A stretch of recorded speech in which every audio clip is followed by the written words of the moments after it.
Folks, welcome to today's briefing. My name is Graham Dufault. I am General Counsel of the App Association. And if you're here to hear about the cost of making way for DMA, you're in the right place. This is a discussion about the Digital Markets Act, Digital Services Act, what it means if those frameworks proliferate internationally, and what are the trade interests from the United States' perspective. You know what I'm going to do? I'm going to give everybody just another half a minute to filter in, and then we can get going. So bear with us. We will start in just a second.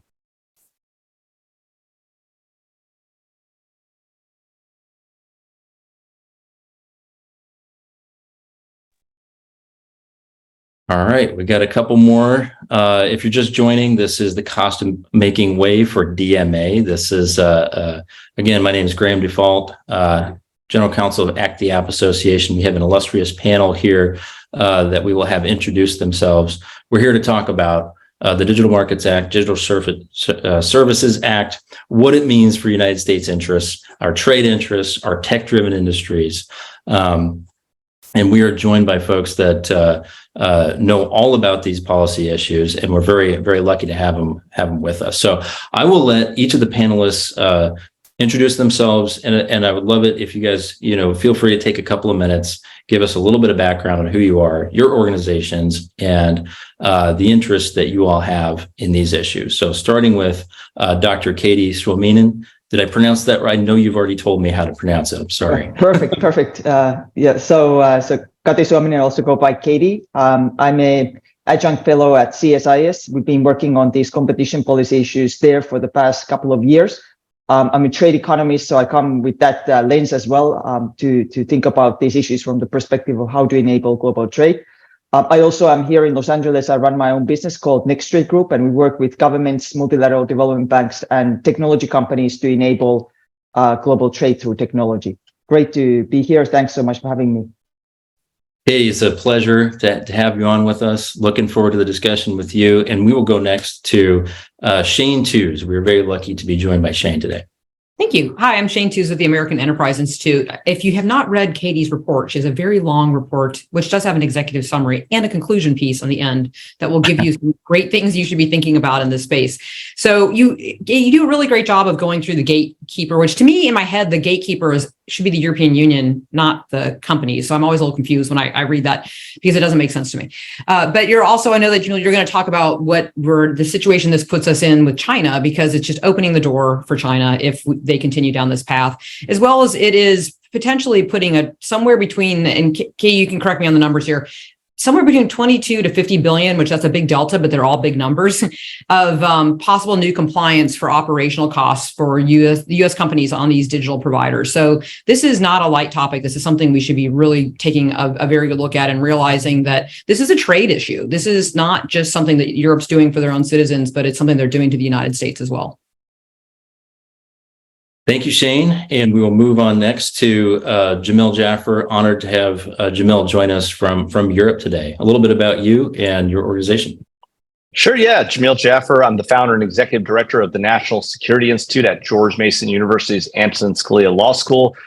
Thrilled to be here. Thrilled to be here with you, Graham and Shane and Katie. This is going to be a great conversation.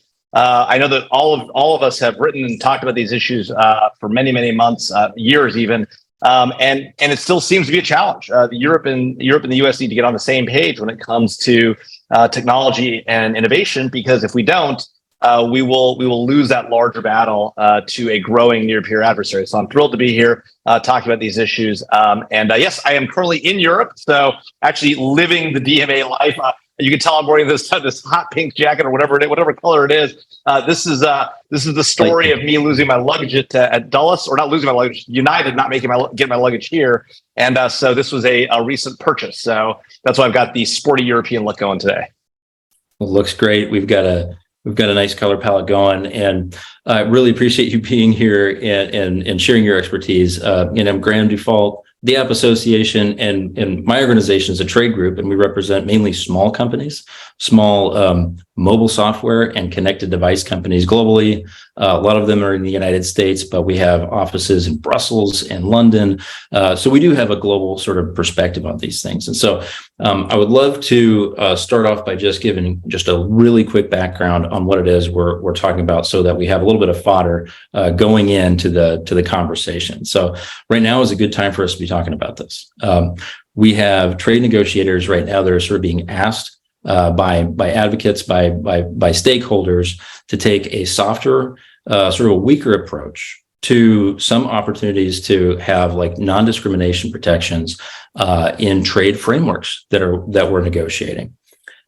In recent decades, American trade negotiators have sort of insisted on having non-discrimination provisions, especially in digital trade chapters, because, for example, you've seen a lot of data localization ideas cropping up in foreign jurisdictions, and data localizations concepts are basically where a government will say, you want to do business here in my country, you're going to have to store data within our borders, right? And the stated purposes there are really for security. You're subjecting that data to our laws. It's not subject to foreign laws.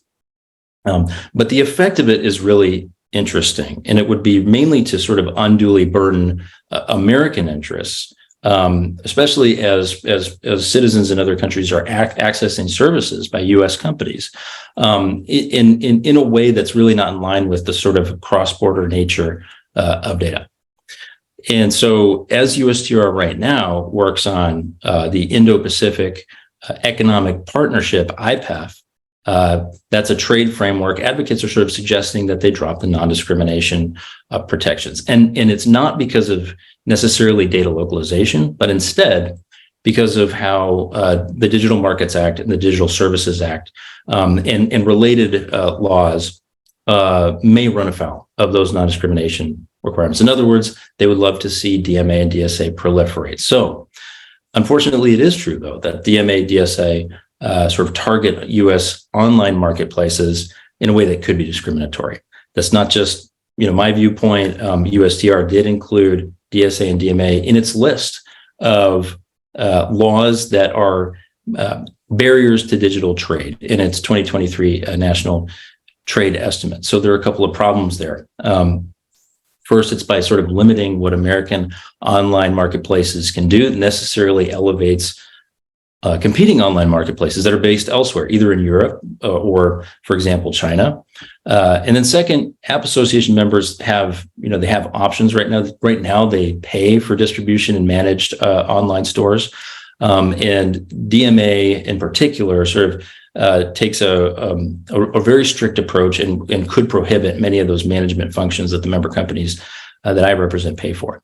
And so the third point I wanted to make before we get going with questions is that proposals like DMA could seriously undermine American national security, privacy, cybersecurity. And the folks on the panel are much more articulate about those issues, but wanted to just sort of tee it up with those three concepts and just sort of bring it home by saying, we hope that this is helpful as a providing sort of the critical perspectives and the facts on the ground as you look at how to position your boss or your department on the proliferation, the spread of DMA and DSA.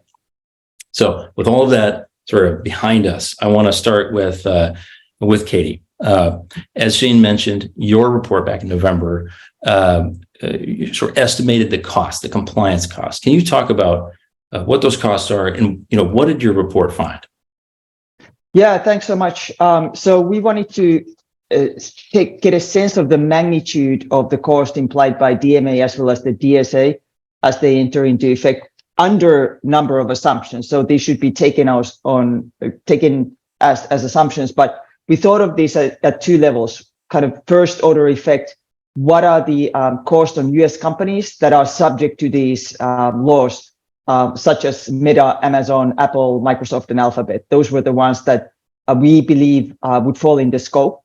And the first order effect, of course, is the compliance cost. These companies will have to do a number of things in order to comply with these laws.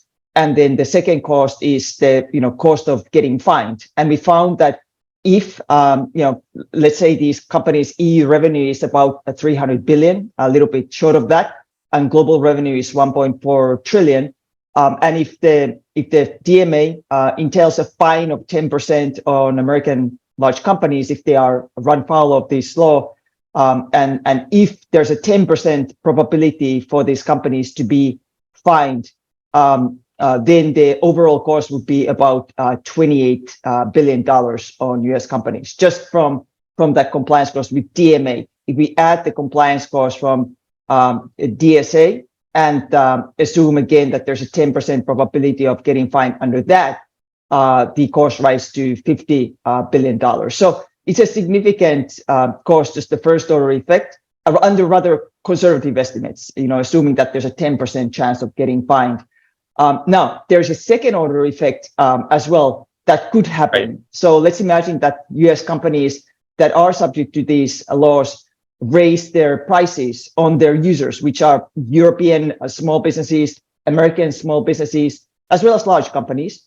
This could also entail then a rising in the cost for these users. And we actually calculate what this might mean in light of the current technology expenditures of US companies as well as European companies. So let's assume that those expenditures rise by 5% as a result of what their vendors have to incur. The total cost would be 71 billion on European companies and 97 billion on US companies, of which half would be carried by US SMEs. Now, SMEs that are, assuming that there's a cost increase of this kind, SMEs may do a number of things. They may say, well, we'll pass this cost increase on to our customers, which would, of course, make them less competitive. They may say, well, we invest less in technology, which would, of course, decelerate their digital transformation. They may say, we actually polled European companies, and that's in the report. And they also said, well, we might hire less. So that would perpetuate kind of unemployment in Europe, exacerbate these kinds of, but any which way you look at it, there is a cost borne by somebody. And that was our estimate. Now, of course, Graham, you brought up the export aspect of this. Let's imagine that European companies buy less from the United States in terms of digital services. We calculated that if the purchases from European companies of US technology, US digital services declines by 10% as a result of these laws and the new cost that they imply, this would imply a total loss of 1% of US exports and 2% of US services exports, which is not, small change, considering that we are by far the leading digital services exporter and services exporter globally.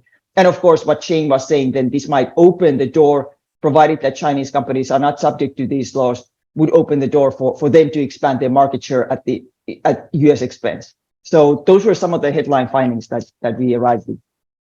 It's really interesting that what you uncovered is not just precipitous costs and compliance costs, the first order costs on American companies and the costs on sort of American exports. It's also the costs on European businesses. It's the costs on European consumers.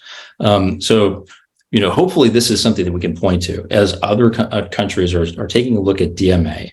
Like Korea is taking a look at a version of DMA. Australia is looking at a version of it, where we can kind of point to the costs that might be imposed on their domestic markets. So that's really interesting that you highlighted that. And of course, then we can talk about this more, but there are also potential local platforms, for instance, in Korea that might be subject to this. So that might undermine their own platforms' competitiveness vis-a-vis, again, Chinese platforms, for instance. Well, it is definitely true that there's going to be sort of an outsized impact on smaller companies on regulations like this. And what we observe in what is true in software marketplace, right, is that take, for example, some proposals that were being considered at the state level last year, where it was sort of proposed that app stores would be presumptively banned from removing other apps, right? And, the idea there was to protect competition. It's like, these are really big companies and we need to protect the ability for smaller companies like my members to compete in that marketplace. So how do you deal with that? Well, one way to try and do that are these bills that sort of came out that we opposed that would have sort of illegalized a lot of the management functions that our member companies rely on. And one of the legislators in the hearing was sort of revelatory in what the impact would be. And they said, well, yes, the app stores would have to give up the commissions that they charge, because if you are not allowed to remove an app, then you can't enforce the ability to get the commission. Why couldn't they just increase the registration fee on every developer? Couldn't they do that? Because right now it's about $99 for iOS. I think it's $25 a year for Android. Couldn't it be a few thousand? And, taking that back to our members, the effect would be very interesting, right? You would have a lot fewer experiments and ideas that are sort of on a shoestring budget, where somebody is taking a flyer and putting an app out there, despite not being able to invest very much. It is, in essence, just an increase in the barrier to entry. If you take away the ability to manage the stores. And one of the other effects, which is really hard to capture with costs, is that the value that the member companies that we have get from the platform's ability to remove bad actors and to have flexibility to do that from a cybersecurity perspective, without being second guessed or without a presumption of illegality for removing the content. And our member companies, the last thing they want to do is be listed right next to the app, the stolen content, right? Or the stub app, or the version of their app that is actually just malware. A presumption that you can't remove and a mandate to open up access to the platform would have that effect of necessarily having to be listed next to stuff you don't necessarily want to be thought of as being listed alongside. So smaller companies are way more sensitive to that than the bigger competitors, because you got name brand recognition, right? So just a couple of thoughts. It's hard to capture that in a cost estimate, but it is definitely true, and it certainly is true from our perspective when it comes to DMA. Any reactions there, Shane or Jamil, on? Yeah. When I first heard Kate talk about it, I realized that this is also a revenue raising measure for the EU. They're making money off of these taxing. Basically, it's a tax on U.S. technology companies. So they're starting to gate how they can manage things. And these are global companies, and these fines are significant. I mean, we've seen this with what Meta is dealing with, who's been really the pointy end of that sphere. But you also have to assess the trade-offs and the risks. And what it comes down to now, and you're kind of getting to the innovation process, is that you're going to have the law department, not the engineers, deciding what you move forward. And that is a huge hit to innovation. That's right. The last thing we want is innovation at the speed of either lawyers or government. And having lawyers sort of designing these things, we've gone down that road before, and it doesn't tend to work out too well. It tends to be not what consumers want, and not very responsive to what consumers want. And what consumers want can be changeable and very mutable depending on context. Jamil, you have talked a little bit about shifting gears here from the economic costs to the national security implications. I know you have looked at similar proposals in the U.S. How are you seeing evaluating DMA from a national security perspective? Well, I mean, Graham, in a lot of ways, it couldn't be much worse. The biggest challenge that the U.S. and our allies face collectively, both in the economic and the national security realm, is the rising superpower in the Indo-Pacific, right?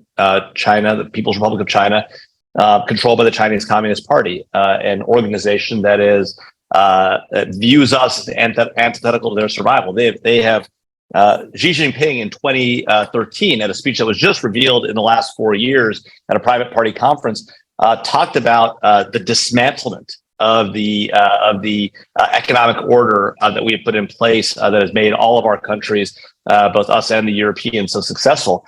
And it's an intentional conversation that he's having with his people and with the Chinese people, because that is how they see this challenge. We tend to see it as, well, maybe we can collaborate with them on certain things and maybe we'll compete with them on others, but we're going to try to avoid confrontation. That's, of course, the right thing to do.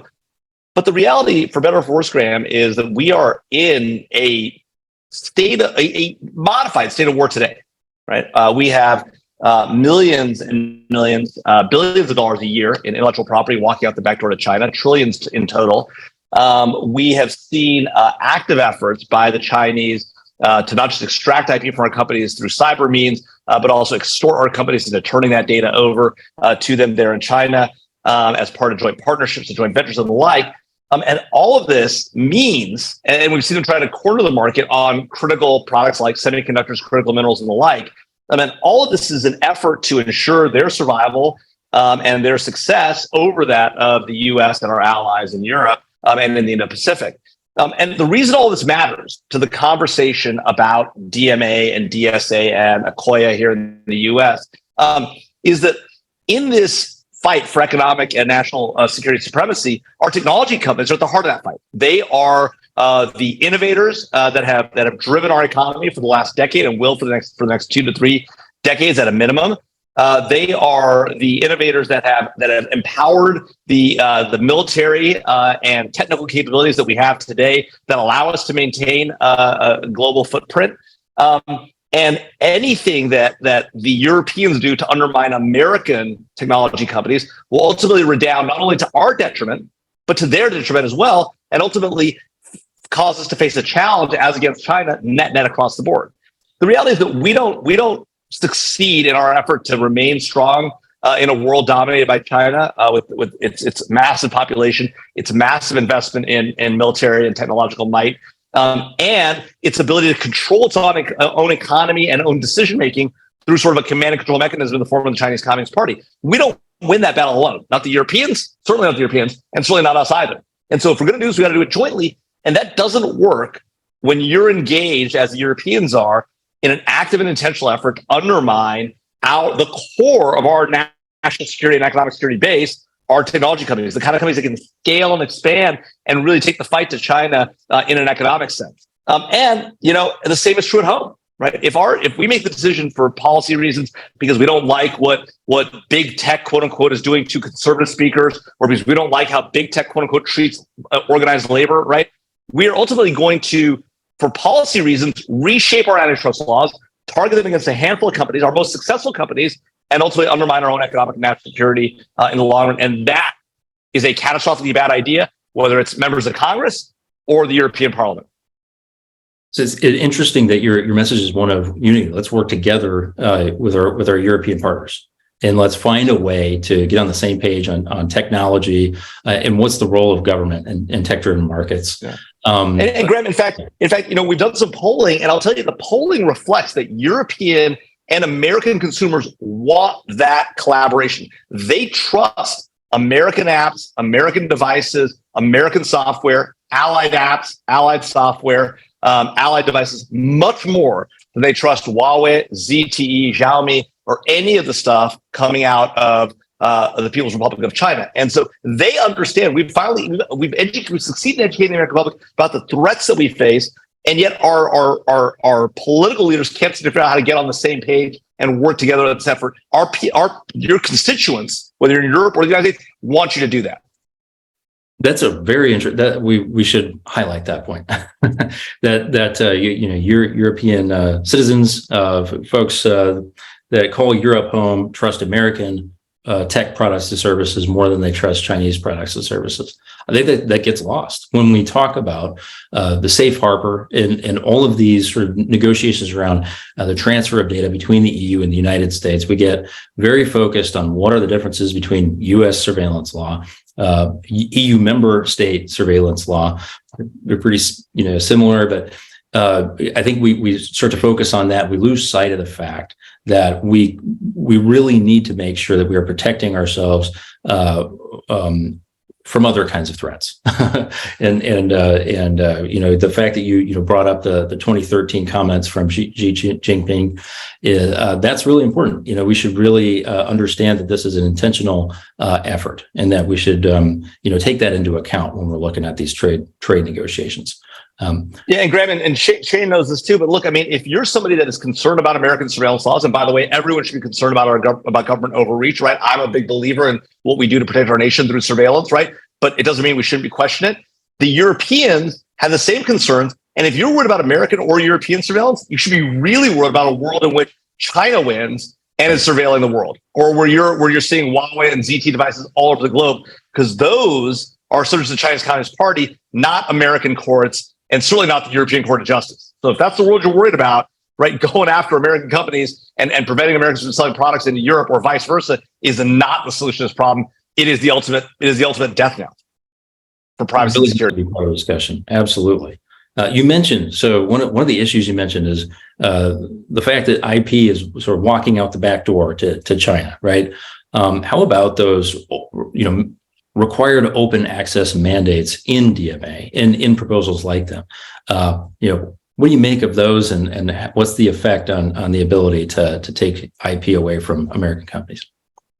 Well, I mean, Shane and Katie can tell you better than I can, but I'll just say this about this question. I mean, the idea that you would say, well, look, we're going to open it up to everybody, right? Any comers. I mean, what does that mean? That means Russian, Iranian, Chinese, and North Korean hackers, right? That's what we're talking about. We're talking about products baked in with surveillance capabilities, things that make data privacy look like amateur hour. You're worried about the data that American companies collect or that the European companies collect. I mean, it is the idea that we are going to open up our marketplaces and our APIs and our systems and our core operating capabilities to mandated access by law to the Chinese Communist Party dominated companies. I mean, it strains credulity. It's almost as though the Europeans didn't learn the lesson of becoming addicted to Russian oil and gas, which they're learning now, right? Or that Americans haven't learned the lesson, or the British of implementing Huawei and ZT in the core of some of our telecommunication infrastructure in some localities in the US and the core of BT telecommunications infrastructure in London. I mean, it is, how many times we have to learn the lesson that the other side doesn't play fair, right? And so when we say, well, we'll let everybody in, right, with no restrictions, no security procedures, nothing. I mean, we can debate open markets versus, or more open app environments versus more closed app environments and the relative security benefits of one versus the other, right? But what is completely catastrophically crazy is the idea to open it to all comers, foreign or otherwise, nation state influence or not. That is just a recipe for, again, just another disaster on the rise. And by the way, this is actually happening right now in Europe. I mean, they're trying to implement DMA and DSA. And the idea that you wouldn't constrain that, at least through some regulatory fashion, even having passed the DMA and DSA, it just boggles the mind, the current cyber threat environment that we live in. Is that a good point? Yeah, Shane, go. I'd like to go back to some of the points that Jamil was talking about, that both are economic and security driven. So why do we want to demand that tech companies lower their guard around security? Cyber attacks, there were news reports this morning that ransomware attacks are up across all sectors. So this is not just a tech issue. It is anyone who has IT equipment, they are being attacked. And it is prevalently, the Chinese are very good at this. We've seen this with the Microsoft attacks on the US government recently, but it just means that everyone is having to up their game as when it comes to security. And it's also just like climate change, where we need to have a collective strengthening plan. We need a strengthening plan on security. We need to be talking about more security, not less security. So our networks and devices are always on. They're always on us. My phone is never more than, I lost it for about 2 minutes yesterday. It was very scary. And found it. It's always right there. So these are things that we should be securing, not saying, let's make them a free for all and just a cesspool of anything that you can put on it. So I totally don't understand the logic. I think there are some arguments out there that, hey, these companies are big enough that they could just find some way of securing their networks while also opening up access to everybody. And that's a really interesting argument, but it doesn't change the fact that there would be a legal presumption in a lot of these proposals that you have to open up access. And if there is a legal presumption, but going back to your point, Shane, the lawyers are going to say, no, you can't remove that bad actor, even though you happen to know that it's going to hurt people, it's going to steal information, it's going to cause problems. You have to let it on your system and then overcome the presumption with a lot of evidence of people, experiencing consumer harm, whether that's privacy, security, or a ransomware attack. So I think there's some of the issue is lost when we just look at the technical aspects and say these companies are so well resourced they can find a way. And back to Katie's point, finding a way, by the way, involves this expenditure of a lot of money. And so if you're talking about these companies spending a lot of money, it doesn't get spent in a vacuum. That, happens to lead to raised, increased costs down the road and second and third order effects domestically, not just internationally. So interesting points you all raised there. Sticking with cybersecurity, Shane, there is an issue that I wanted to pick your brain on, and I know you've spoken with NPR recently about this, that the interoperability mandate, how would that affect the ability for covered platforms to offer those end-to-end encrypted messaging services, and how exactly would that work, specifically with encryption and then more generally? So they wouldn't work. That's the problem. They would break them up, and the whole process of being able to secure that information would be broken. There's no way. Encryption is either it either works or it doesn't. You can't sort of allow a backdoor. There's either a backdoor or there is not. Actually, a backdoor is really just the front door.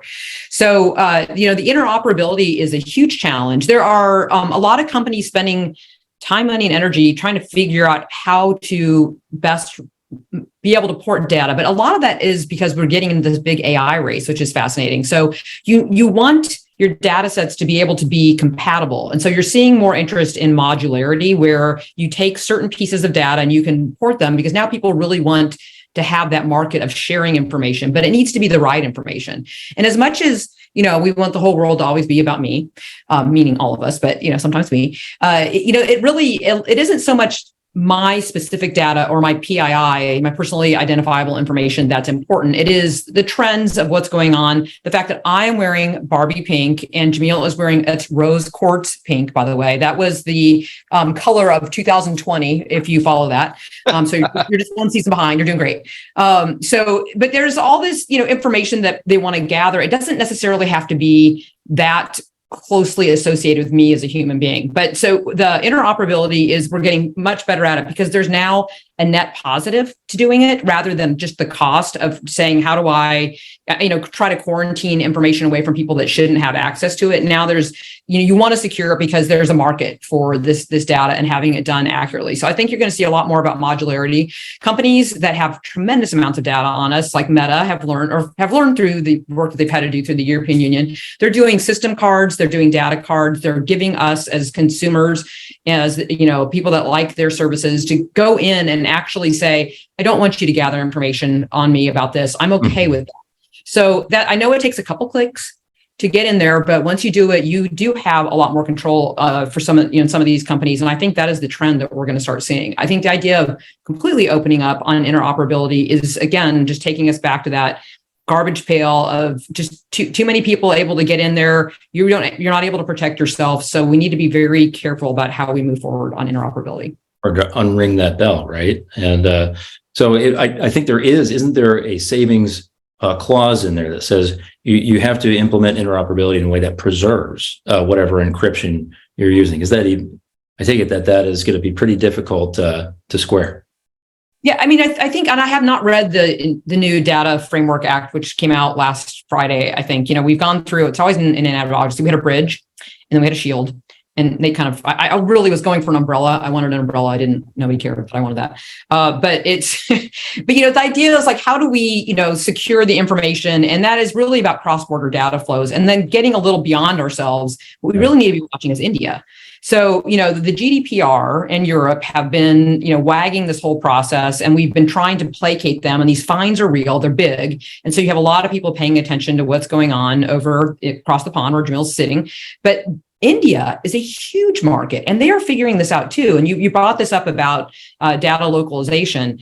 Mm-hmm. There are several studies done that candidly consumers don't really care where their data is. It is a government issue. They make it an issue more than the consumers actually want it to be. The thing that consumers are worried about is the security of their data. So that's what we should be focused on. But I think India and that whole area of Asia is looking to see how they manage the global cross-border data flow process. So I would definitely keep an eye on what India is doing going forward around data and privacy. Well, to your point that people tend to not care quite as much as governments do where data is stored, where it happens to go.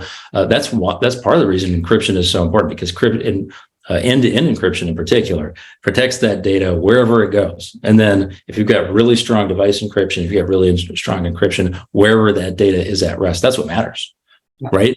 And if a company that is responsible for restoring it or complying with whatever request can't access it, then you can rest a little bit better assured that it's just a point of clarification there, because you brought up data at rest, which is where it's residing. It's like it sounds. You have to remember that it's data in transit as well. That is also a very likely point of attack. So we need to be thinking about that. And again, that is the importance of encryption, is when that information is flowing from one point to another, that you have the ability to secure that transaction.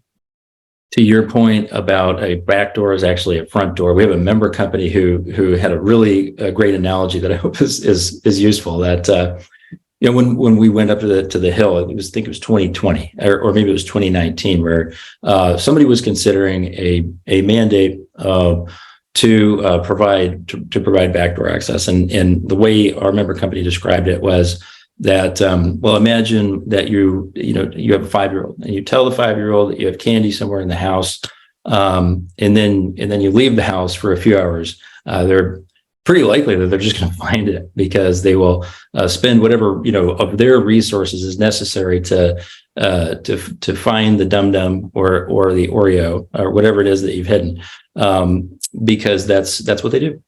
And so if you know that. I'm going to one-up you, because the little 5-year-old at home is a little frightening to me. So I'm just going to say there was a piece, Stanford professor who actually, it was a New York Times piece where he talked about how you have to think, he thinks about it as his cat, or his daughter's cat who came home from college, is always trying to get into his office. And so he's always trying to do everything possible to keep the cat out of his office. He goes, the cat only has one mission, is get in the office. He goes, I'm trying to block all the possibilities of how that cat can get in my office. So when you're on defense, when you're on the back foot and you're trying to create, at least the beginning of a moat to your process, you have a lot to think about. The perpetrator has one mission, and it's very simplified, and it's just find the hole or the piece of candy with the child left at home. Don't try it at home. Yeah, you're good point. There's a hole in my story. All of that is just to sort of illustrate what we're dealing with, and Jamil's right. What we're dealing with in the United States and the proposals there, that's nothing in comparison to what they're considering elsewhere, and what they've done in some of these other governments that really don't prioritize freedom and sort of democracy in the way that we do. But moving back over to Katie, I'm curious. The counter arguments for DMA and DSA are, we have some very big companies, and the argument is that we need to do something to curb their market power. So, what do you make of those arguments? What should we be doing? Is there something that a way that we can sort of point to what competition has produced, or how things are going a little bit better in our pro-competitive approach in the United States? How are you evaluating those arguments? Yeah, I mean, I think the Europe-US comparison is a nice laboratory for these kinds of arguments, and Europe has now produced over the past couple of years these competition policy approaches that are, number one, more like ex-ante regulation, deciding what behavior might be competitive and then regulating it before it even occurs or manifests, and taking a very kind of one-size-fits-all blanket regulatory approach. And we in the United States have, of course, been always more case by case, thinking about competition policy issues and thinking about market structures in a specific case. And arguing basically that it doesn't always matter that you may have 2 or 3 large companies if the outcome for the consumer is beneficial. If the consumer welfare, which has been the tradition in the United States, kind of the North Star of our competition policy, is positive. Now, Europe has always had a somewhat different approach. There's European enforcement action. European courts even have been applying a little bit different tests to competition policy, like more broader set of tests, like, is this good for potential competitors and counting almost the number of competitors in the market. Is this good for consumer choice? Is this good for innovation? Things like that. So there's been a number of kind of tests applied by Europe, but that's of course gives a sense of a bit of, opens the door to politicized competition policy enforcement. Whereas in the US, I think it's been more straightforward approach, and again thinking about the consumer at the center of this. And so, I think we want to steer away from these very blanket prescriptions. Since every market, including in the digital economy, is quite different, and sometimes it is the case that you may have a couple of large companies that have these great network effects for us that drive down costs and prices and are good for consumer at the end.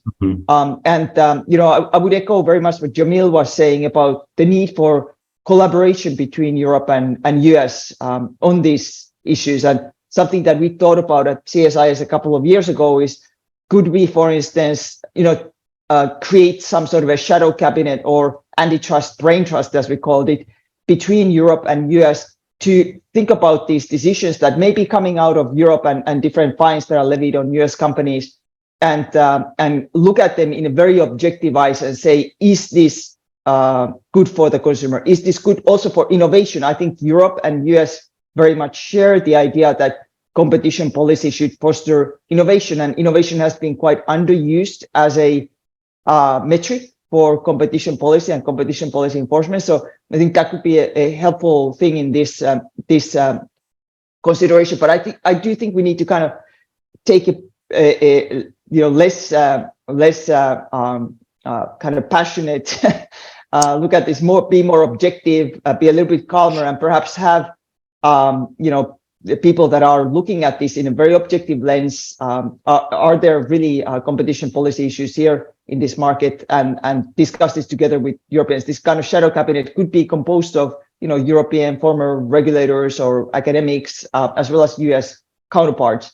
And then there's other countries that have had these kinds of discussions. For instance, in some years ago, Canada issued a report about competition policy enforcement, contemplating these different models, and again falling on the side that it doesn't really matter if you have a few companies in the market. If these kind of hard knuckle competition savvy investments had enabled some companies to grow, so be it, as long as it's good for the consumer. And again, I think that going back to the basics and the more traditional way of enforcing these laws would be beneficial. And I do know, based on our dialogues with CSIS, for instance, with European stakeholders, whether it's governments, whether it's businesses, whether it's academics, is that there is a substantial community there that is concerned about the DMA, for instance, and its implications. And certainly there's been concerns over the years from the Northern European countries that have technology companies that are more digitized and have the possibility of pushing the boundaries of innovation in Europe about Europe's own laws. So I do think there is a group of stakeholders in the transatlantic community that could come together and work more effectively on this and help kind of second guess almost the ideas that are coming from the Commission. Yeah, Graham, I think Kate is exactly right. I mean, I think, this idea that we can't find a core group of folks who share this common theme across our leadership cadre, it just can't be right, because it just doesn't reflect the views of the public. It is true that at times we've had these negotiations, as Graham, with the Europeans that have successfully completed safe harbor and the like, and then the European Court of Justice comes in Schrems 85 and bollocks it all up. What's that? It's Schrems 85. I liked that. Yeah. We're just going to go straight to 85. Just keep Exactly. filing them. That's great. Exactly. But I mean, this is part of the problem is that even though, the Europeans see the benefits of and understand the economic benefits of joining hands with the United States, one of the challenges is people tend to get so spun up about, a given regime, whether it's on the European side, U.S. surveillance, right, or what we did in the Inflation Reduction Act, right, or in the U.S. case, what they're doing to our companies, right, and we get so spun up about what each other's doing, we're not paying attention to what the other side is doing, right. And we talked a little bit earlier about Chinese surveillance, right. One of the things to keep in mind is that whatever you might think of all these regimes and how they operate, right? We have a system fundamentally based, and the Europeans have a system fundamentally based on the rule of law, right? You have adjudicators, you have executive branch implementers, you have legislative decision makers. The same is largely true, not 100% identical, but in Europe as well. In China, that's not the case, right? It's not true for economic policy. It's not true for national security policy. They are the judge, jury, and executioner all in one, the Chinese Communist Party. And so the idea that we would open up our products and our markets to them without any constraints, right? I mean, by the way, every time a US company or a allied company goes into China, they have to give up all their stuff, IP and the like, move facilities, move personnel. And so the idea that we wouldn't extract certain requirements, and just open it all up, it just doesn't make sense given the environment we live in today. I love that you keep drawing the parallels between how Europe uses the rule of law approach, the United States, and that we have a set of common interests with our citizenship. Our constituents want very, very similar things, and putting the consumer at the center of antitrust and competition policy is really an important touchstone, right? I remember debating another person on antitrust on this issue, and one of the points that they were making was that, well, it's really hard to sue in the United States. It's really hard to bring an antitrust claim. The standard of proof is pretty high. It's hard to prove a market. You got to get an economist involved, part of my response is sort of that. The goal probably shouldn't be to make it easy to sue, right? Bringing claims isn't necessarily a good thing. The second thing that I note about that sort of assumes that the litigant is the one who we're out to benefit, right? It's usually it's a competitor that brings a claim under antitrust law, the Sherman Act or competition law elsewhere, and competition law and antitrust law is at its best when it is, like Katie said, not necessarily concerned with the number of competitors or helping a competitor compete with another competitor that may be a little bit better resourced. It is concerned first and foremost, and should be first and foremost concerned with whether or not consumers get the best the deal out of the market. And so that's why we should be really, from our perspective, we got to be really careful about inserting government into competition. Competition is never going to be perfect. It's never going to look exactly like it kind of does in textbooks. We ought to be very careful about that and put the consumer first. Well, pause there for reactions. Yeah, I mean, when I think about the competition, to use a kind of European, it's like you got a company like Amazon that builds this beautiful castle that everybody wants to go visit, and then the government officials show up and say, "Great, we'll take the second, third, and fourth floor, and we're going to put whoever we want on it. Oh, and we're going to put a cost cap on, and we're also going to decide what your prices are." And you're like, "But you didn't help build the castle. You didn't. People like coming here because they like the aesthetic, they like all these things about it, and they're like, that's great. You did a great job. Now we're coming in." And it's somebody who loves all these services. I don't understand the way that they're wanting to break down what we're using that works. And at the same time, going back to some of the points that you've been brought up, is that you're targeting specifically your US companies, and then you're just allowing somebody like Alibaba or Tencent to come in and fill that vacuum that the consumer has already decided they like having things delivered. They like having the ease of access of things being digitally available to them and delivered very quickly, because someone has taken the time to create that entire process, the logistics process. So the unevenness of which all of these companies are getting slapped with the same group of complaints is very challenging, I find.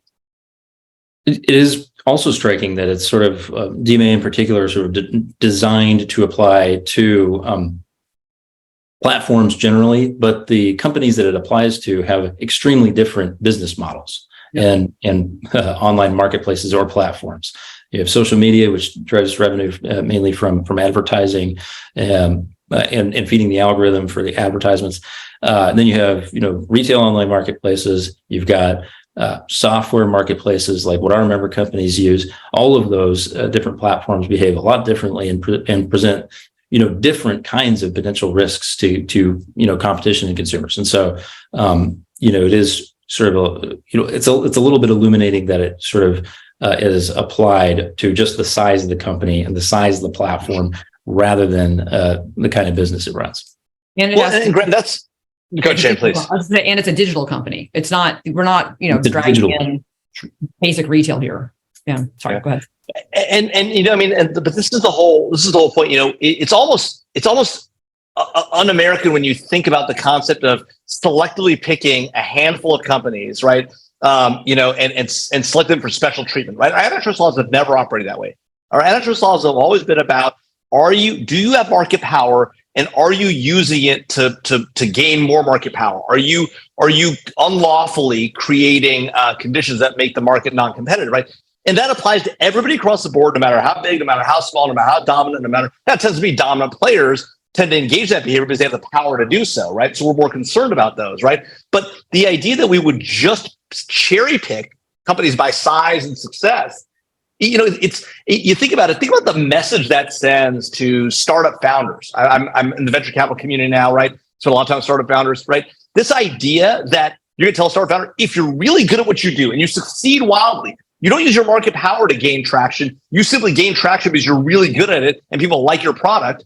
Well, then we're going to come in, we're going to change the laws you operated under, right? Change the ground underneath you and come after you specifically. I mean, that's something you might expect in China, Russia, some of these non-free countries. You don't expect that in the United States.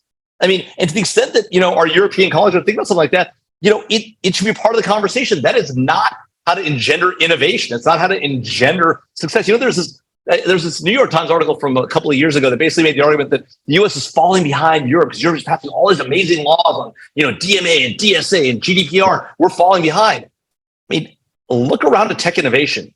We are not behind. We are drastically ahead precisely because we don't have this crazy regulatory approach the Europeans have always taken. It has hampered innovation in their countries. We ought not adopt those approaches. That is the wrong idea. And it's not the right message to send to startup founders and builders. You want innovation in this country? You don't get it by cherry picking the most successful companies. To be sure, if those successful companies are doing bad things or use their market power in ways that are problematic and prevent competition, great, go after them for that. That's perfectly fine. And we have laws to do that. They've worked perfectly well for decades. Those don't need to be changed to achieve that goal.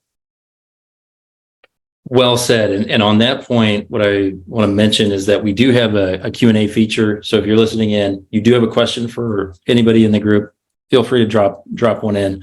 In the meantime, I wanted to shift back to you, Katie. You know, you published a follow-up article after the report. This is where we talk a little bit about how DMA it's not just theoretical that other governments are considering adopting either like the framework of DMA or copying and pasting. So if you could tell us a little bit about what's going on, you know, in Korea, Australia, some of these other countries that are considering that framework. Yeah, it's been interesting to see the global debate on this. Of course, you know, GDPR, for instance, provoked a lot of debate around the world about privacy laws. And this has actually been one of the intents, I assume, of the European Commission is to be the regulatory leader and catalyze these similar laws in other countries. And there is a vibrant global debate in different countries about what the competition policy should be. And Korea was indeed one of the countries that has recently had, vibrant debate on this, and their competition policy agency called Korean Fair Trade Commission has been talking about and proposing rules that are very similar to the DMA and targeting platforms. There are 6 actually that are named: Google, Apple, Meta, Naver, Kakao, which is a kind of a local popular messaging app that runs, among other things, a messaging app, and Coupang, which is like a so-called Amazon of Korea. It's actually, as I understand, a US company, but runs a marketplace in Korea. And so, you know, the competition commission there has been very, interested in the DMA types of approaches. And of course, the industry has been pushing back. Australia has had similar kinds of calling for binding codes of conduct to address some of these same issues that the Europeans are talking about, like supposed self-preferencing, interlinked services, practices that limit interoperability, things like that.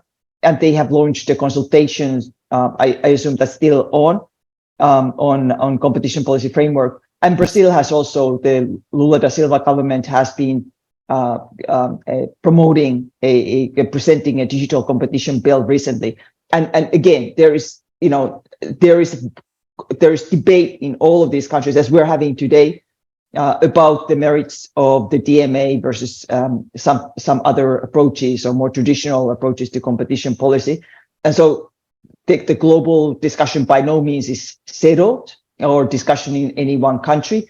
And on the other side that we saw when we were working on this op-ed at CSIS, we saw that, Taiwan, for instance, has issued a white paper that is a much more skeptical about the merits of the DMA approach. The UK, which is of course no longer part of the EU, has been talking about more participatory regulation, where there would be dialogues with the industry and with tech companies about their business models and understanding their technologies, and then thinking about competition policy from that perspective. So I think there's more nuanced approaches emerging, and I think what we do need to do together is to shed more light on these global discussions, and also analyze the effects of these policies, the potential effects, as we have done, and then if they are enacted, then the actual effects, and then keep bringing together this discussion. I don't think this discussion is by any means settled around the world,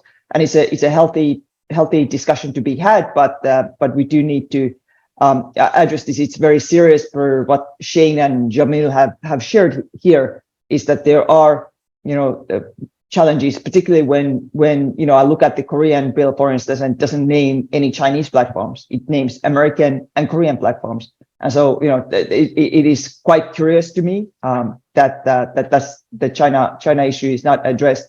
And are we just 5 years from now looking at a world where we have inadvertently opened the door for Chinese tech companies to expand at the expense of US companies or even local platforms, as is the case in Korea? So even though there are so many examples of countries that are considering these ideas, it's not even close to too late, right?